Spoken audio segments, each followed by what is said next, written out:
په دنیا کې چې عدل او انصاف قائم شوی دی نو دا د قرآن کریم د برکته قائم شوی دی.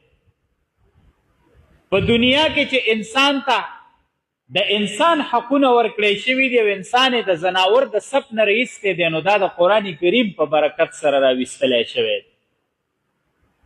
په دنیا کې چې زنانه ته او تورسرې ته د تورسرې حقوق میلاو شو د هغې په سر باندې لوپټه واچوله او هغې د ذلت او د رسوایۍ د سپ نه راوویستله او یوه ډېره معززه او مبارکه او باپردې وګرځوله نو دا د قرآن کریم په برکت سره راووتله.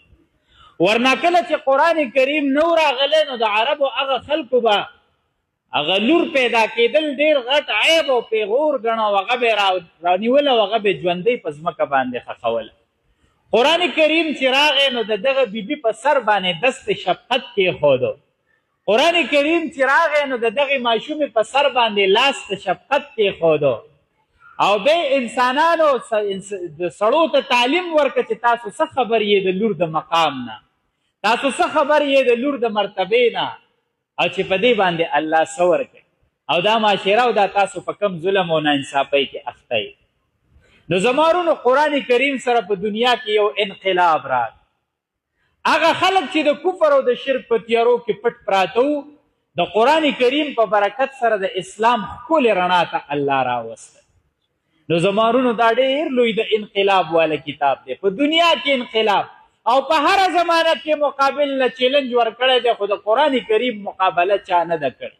په هره زمانه کې هر قسمه حربې د قرآن کریم خلاف استعمال شوي دي خو د قرآن کریم مقابله نه په هغه زمانه کې چا کړې ده چې قرآن کریم راتلو، نه د هغې نه په وروسته زمانه کې چا کړې ده او نه به تر قیامته پورې د قرآن مقابله څوک وکړي. ولې دا معجز کلام دی.